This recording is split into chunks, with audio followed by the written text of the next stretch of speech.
Penjaga pantai sedang melakukan patroli rutin berkilo-kilometer di atas laut dalam. Tiba-tiba para penjaga ngeliat bendera darurat di pulau terpencil di antara Key West dan Kuba. Mereka turun dari ketinggian 152 meter buat nyari tahu. 2 cowok dan 1 cewek melambaikan tangan dengan putus asa. Mereka jelas butuh bantuan secepatnya.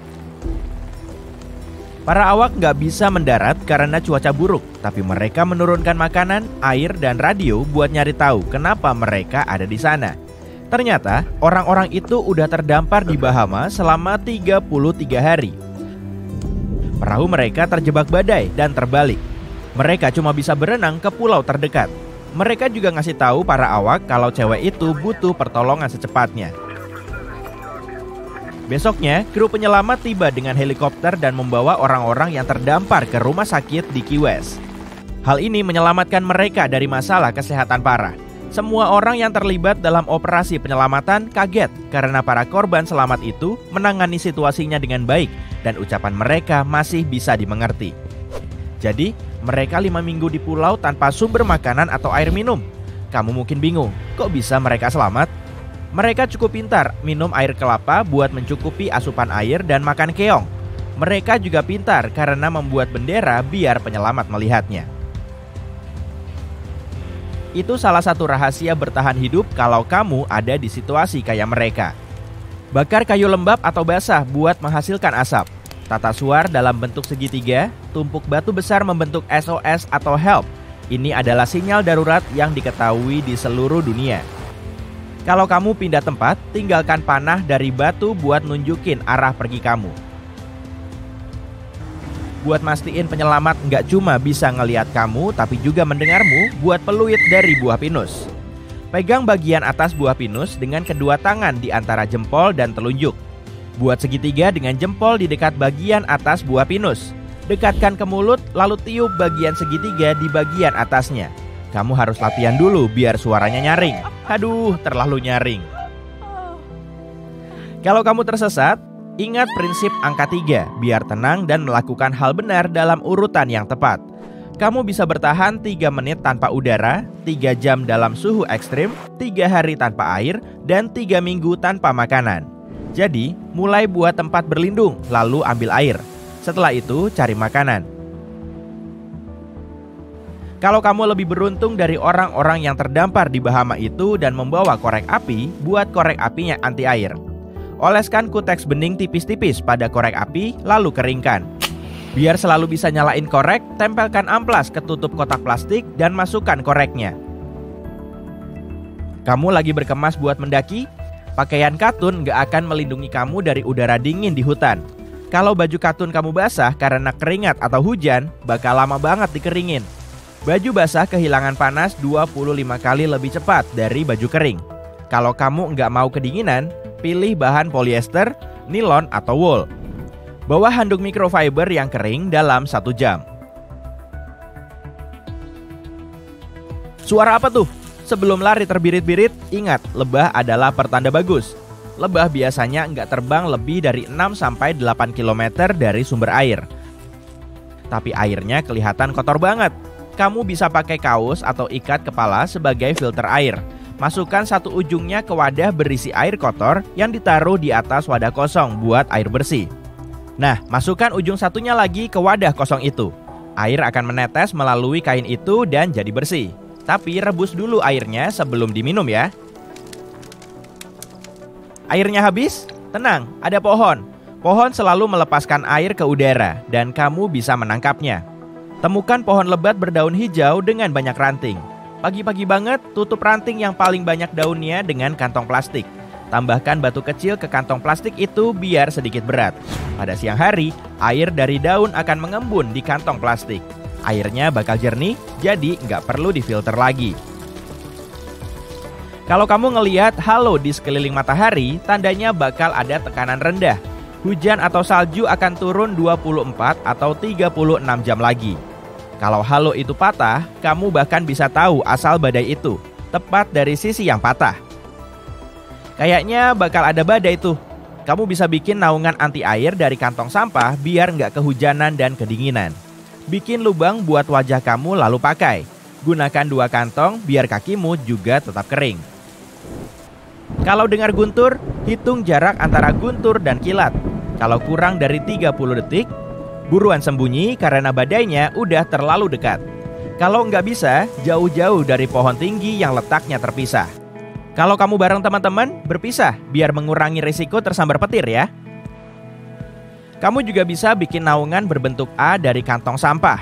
Cari ranting buat tiang tengahnya. Robek kantongnya jadi selimut, lalu tutup tiang dengan kantong itu. Gunakan 4 batu buat menahan sudut-sudutnya. Dengan kantong sampah atau enggak, jangan bikin naungan di tanah basah atau di atas bukit.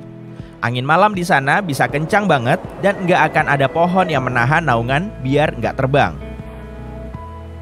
Nah, setelah punya naungan, buat tempat tidur di dalamnya.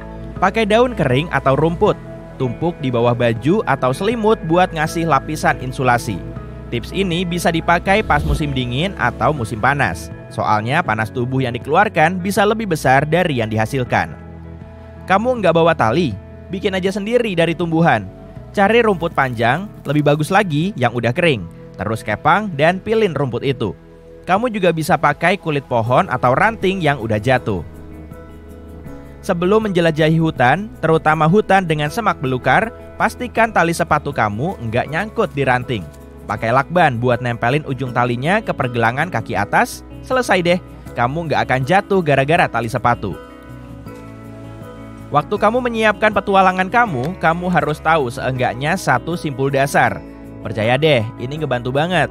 Simpul tiang bakal ngebantu kamu kalau kamu harus ngikat sesuatu pakai tali lewat lingkaran. Semakin kencang talinya ditarik, semakin kencang simpulnya. Taruh tali di tangan kamu dan bentuk lingkaran kecil. Tarik ujung tali lalu masukkan lewat lingkaran dari sisi bawah. Duh, rumit banget ya. Ingat ini, kelinci keluar dari lubang, mengelilingi pohon, lalu mundur ke lubang. Ya, kamu harus melilitkan talinya ke tali yang berdiri dan ambil ke belakang lewat lingkaran itu. Sekarang kencangkan dan simpul kamu udah jadi. Kalau kamu bawa makanan yang pengen kamu simpan lebih lama, masukin ke kantong plastik atau kain tipis, lalu tutup. Kamu bisa pakai karet gelang, ikat rambut, atau bungee cord. Gali lubang cukup dalam di tanah gembur biar bisa menampung makanan kamu. Tutup dengan lap tangan biar nggak ditemukan hewan yang lapar. Isi lagi lubang itu dengan tanah, tambahkan lumut, jerami, atau daun biar nggak kentara. Kalau ada es atau salju, gunakan buat efek penyejuk. Tapi tandain tempat itu biar gampang ditemukan. Sekarang, makanan kamu nggak akan basi dalam 2-3 hari. Dinginnya air sungguh menusuk, merasuk masuk sampai ke rusuk. Nafasmu berat dan tersengal, jeritan terus terngiang di sana-sini di tengah hamparan laut tiada ujung. Malam semakin larut, langit pun seketika kalut, pekat tanpa bintang. Dalam gigilmu terselip ketakutan.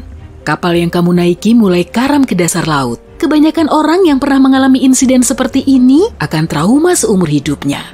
Wanita yang akan kukisahkan ini telah selamat dari kecelakaan kapal. Bukan cuma sekali atau 2 kali loh, tapi 3 kali. Dan rupanya dia tidak kapok. Terbukti dia terus bekerja di berbagai kapal pesiar sebagai pramugari. Namanya Violet Jessop, si nona yang tidak bisa tenggelam. Masa kecil Violet terbilang singkat karena dia harus menjadi dewasa sebelum waktunya. Sebagai sulung dari 9 bersaudara, dia harus merawat adik-adiknya.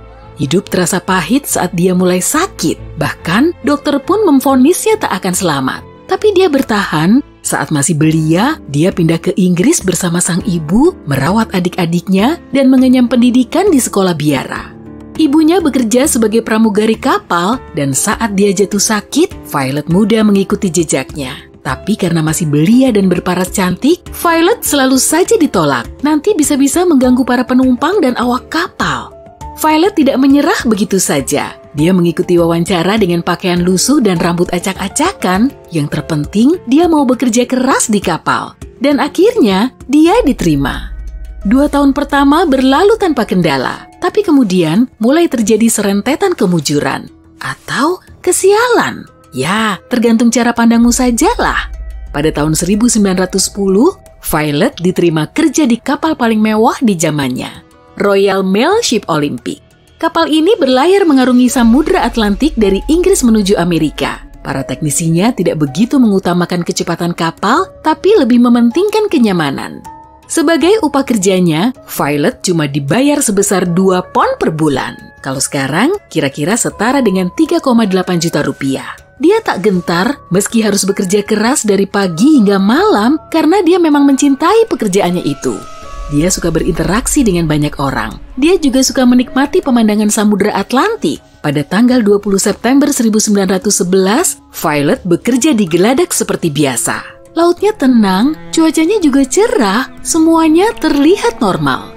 Kapal sedang berlayar mengarungi Selat Solent yang memisahkan Pulau White dengan daratan utama Inggris. Pada saat itu, kapal militer Inggris muncul di depan. Seharusnya kapal itu telah melewati kapal Olimpik. Tapi rupanya ada masalah. Kapten kapal Olimpik mencoba bermanuver untuk menghindari tabrakan, tapi upayanya gagal. Haluan kapal Hawke memang didesain khusus untuk menghancurkan kapal lain. Dan saat itu, ia menabrak kapal Olimpik. Boom! Kapal itu terombang-ambing. Penumpang pun menjerit ketakutan. Bagian kanannya robek parah. Violet tersungkur oleh hantaman kapal. Sepertinya salah satu kapal terbesar saat itu mulai tenggelam. Tapi untungnya tidak begitu kejadiannya. Kedua kapal tetap terapung dan tidak ada korban jiwa. Kali ini Violet bernasib baik. Kecelakaan di kapal itu tidak membuat nyalinya ciut. Dia tidak mau berlarut-larut memikirkan kejadian itu. Dia pun terus melanjutkan karirnya sebagai pramugari. Pada bulan April 1912, dia kembali diterima kerja di kapal terbaik dan digadang-gadang tidak bisa tenggelam. Tentu dia harus melayani penumpang VIP. Meski awalnya enggan bekerja di kapal ini, akhirnya dia mendengar bujukan teman-temannya. Jadi, dia menaiki kapal Titanic pada tanggal 10 April 1912 dan meninggalkan pelabuhan Southampton, menunggu nasib. Saat hari-hari pertama, semuanya terasa normal, tapi di hari keempat pelayaran, terjadilah salah satu bencana yang paling terkenal di dunia. Violet sedang beristirahat di kabinnya. Dia sudah hampir terlelap saat tiba-tiba merasakan goncangan. Lalu, dia diminta untuk menuju ke geladak atas. Saat Titanic menghantam gunung es, mereka masih bisa tenang karena sangat mengandalkan kapal yang diyakini tidak bisa tenggelam itu. Bahkan saat palkanya mulai dimasuki air, mereka masih tenang di geladak atas. Violet bersama para pramugari lain juga menyaksikan proses evakuasi ke Sekoci. Wanita dan anak-anak dievakuasi terlebih dulu. Lalu, salah seorang petugas kapal menyuruh Violet naik ke perahu untuk meyakinkan kalau perahunya super-duper aman. Setelah dia berhasil naik, penumpang lain mengikuti. Tapi tiba-tiba, seseorang menyodorkan bayi yang dibedong ke tangannya. Tanpa pikir panjang, Violet mendekap bayi itu agar tetap hangat. Sementara Titanic terus tenggelam. Dia terus mendekap erat bayi itu sampai skocinya diangkat oleh kapal penolong Carpathia. Setelah di atas geladak, seorang wanita berlari ke arahnya. Tanpa sepatah kata pun, dia langsung merebut bayi itu dari tangan Violet. Oh, wanita itu mungkin ibu dari si bayi, pikir Violet. Makanya, dia tak mencoba merebutnya lagi. Karena sangat kedinginan dan mati rasa, dia tak terlalu merisaukan tindakan wanita itu yang tidak berterima kasih kalau bayinya telah dia selamatkan. Beberapa tahun kemudian, Violet teringat kembali pada bayi ini karena kejadian yang tidak biasa. Setelah selamat dari salah satu kecelakaan kapal itu, Violet terus saja bekerja di laut dengan menaklukkan segala rintangan. Pada tahun 1916, dia bekerja sebagai perawat rumah sakit terapung Britannic. Kapal yang serupa dengan Olympic dan Titanic ini berlayar menuju Laut Aegea. Tanggal 21 November, kapal mengambil rute yang sudah sering dilalui. Tapi rupanya, hari itu mereka bernasib nahas. Britannic menghantam ranjau bawah air. Kali ini, Violet selamat dari kecelakaan kapal ketiga. Tapi proses penyelamatannya tidak semudah kedua kecelakaan sebelumnya. Setelah ledakan, Britannic raksasa itu seketika karam. Selama kurang dari sejam saja, seluruh badan kapal sudah tenggelam. Violet tidak sempat naik sekoci, jadi dia langsung melompat dari atas kapal ke dalam air laut yang dingin. Di laut, ia berenang menuju ke sekoci terdekat, lalu menaikinya. Tapi penyelamatan itu berubah jadi masalah baru. Baling-baling kapal masih berfungsi, sehingga membuat airnya berpusar dan menyeret sekoci ke arahnya. Violet melompat keluar dari perahu di saat yang tepat. Tapi perjuangannya belum berakhir sampai di situ. Setelah berada di air, dia terseret ke bawah lunas kapal dan kepalanya terbentur. Rambutnya lebat, mungkin cuma inilah yang jadi penolongnya dari pingsan dan kehilangan nyawa. Kemudian, Violet bisa menjauh dari mesin dan naik ke perahu lain. Selama beberapa tahun kemudian, Violet sering menderita sakit kepala. Setelah akhirnya diperiksa, dokter bilang dia sangat beruntung karena insiden kapal Britannic itu, tempurung kepalanya retak. 3 kecelakaan yang berhasil Violet lalui tidak menghentikan langkahnya. Dia terus bekerja di kapal pesiar sampai tahun 1950. Malahan bisa keliling dunia sebanyak 2 kali dengan kapal mewah Belgian Land. Leganya, rangkaian bencana itu telah berakhir dan Violet tidak mengalaminya lagi. Pada tahun 1950, Violet pindah ke Great Ashfield di Suffolk County. Dia telah bekerja di laut selama 42 tahun dan setelah merasa puas dengan karirnya, dia menetap di sebuah pondok besar yang dibangun di abad ke-16. Setelah setahun menjalani masa pensiunnya, dia mendapat panggilan telepon aneh. Saat itu sudah larut malam, Violet juga sudah tidur saat teleponnya berdering. Saat dia mengangkatnya, terdengar suara wanita di ujung telepon. Tanpa basa-basi dan perkenalan, wanita itu bertanya, "Maaf, Anda yang menyelamatkan bayi di Titanic ya?" Violet menyaut, "Ya, itu saya," balas wanita tak dikenal itu. Dia terbahak lalu menutup teleponnya.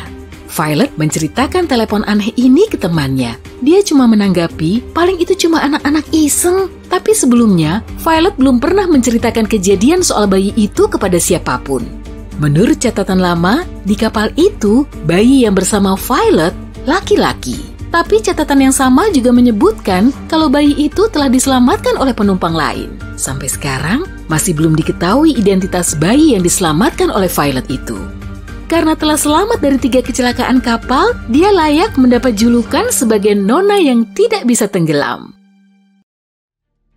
Peluang untuk tersambar petir adalah 530.000 banding 1. Kamu udah tahu itu kan? Kemungkinan memenangkan lotre setidaknya sekali dalam hidup adalah 500.000 banding 1. Kemungkinan memenangkan lotre 2 kali hampir 0. Dan kisah luar biasa ini mungkin tampak seperti fiksi karena kejadiannya tampak begitu nyata. Gak mungkin ada sutradara yang ingin membuat film tentang ini karena penonton gak akan percaya. Kamu bisa dengan mudah menemukan bukti di internet kalau kamu juga gak percaya.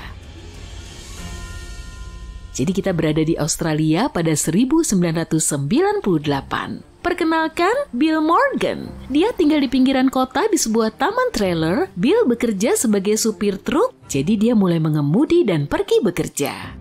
Selama perjalanan dia merasa nggak enak badan, Bill menghentikan mobilnya dan kehilangan kesadaran. Seseorang melihatnya dan menelpon ambulans. Mereka membawanya ke rumah sakit dan dokter segera menyatakan Bill mengalami serangan jantung. Mereka memberinya perawatan yang diperlukan dengan obat-obatan, namun kondisi Bill memburuk karena reaksi alergi dan jantungnya pun berhenti. Dari sudut pandang medis, kalau jantung gak berdetak selama 7 menit, artinya manusia tersebut telah meninggal dunia.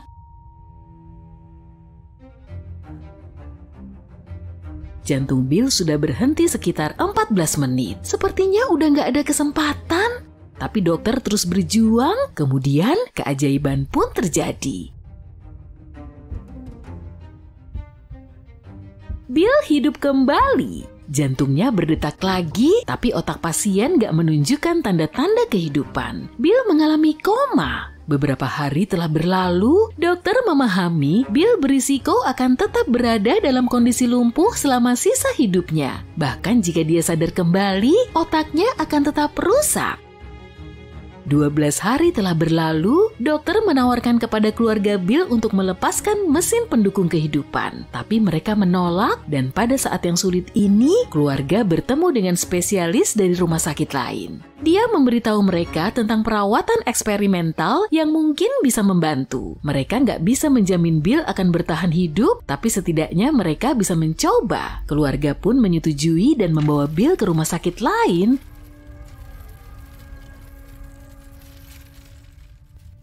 Setelah diobati dengan obat baru, Bill menghabiskan 15 hari lagi dalam keadaan koma. Kemudian, suatu hari dia sadar dan mulai membaik.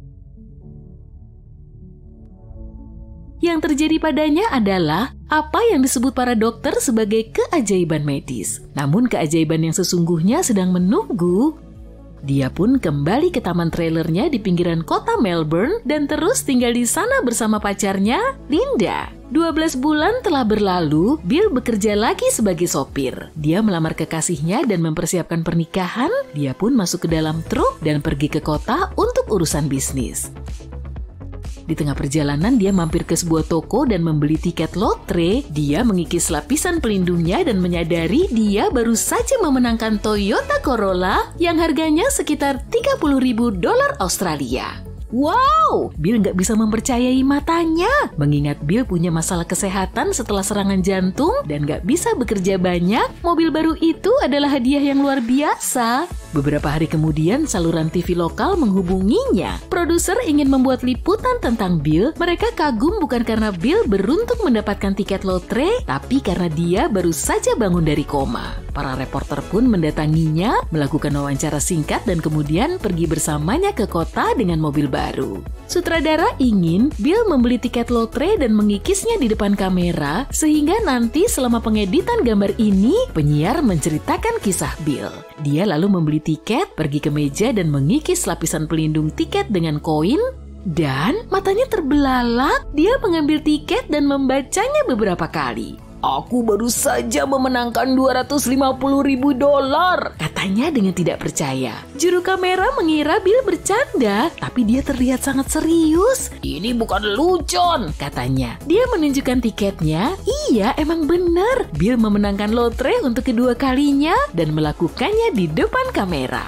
Kamu bisa dengan mudah menemukan videonya di internet dan melihat reaksinya.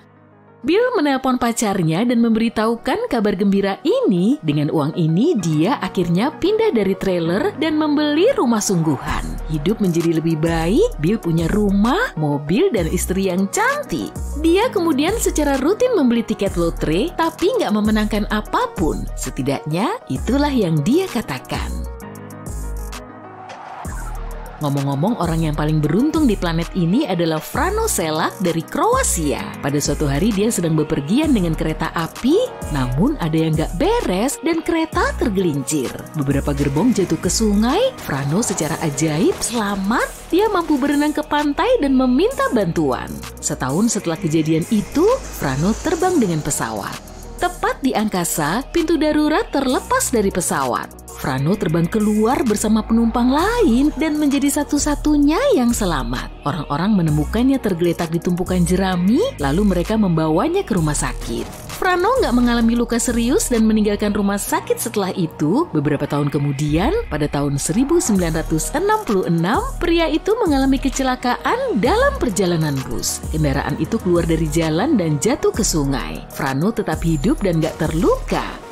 Petualangannya nggak berhenti sampai di situ. Pada 1970, dia sedang mengendarai mobilnya di jalan tol ketika tangki bensinnya terbakar. Frano keluar dari mobilnya tepat waktu. Mobil itu meledak di depan matanya. Frano menyadari keajaiban telah terjadi dalam hidupnya. Dia hidup dengan tenang selama 3 tahun berikutnya, dan selama ini dia merasa sesuatu yang buruk akan segera terjadi, dan dia benar.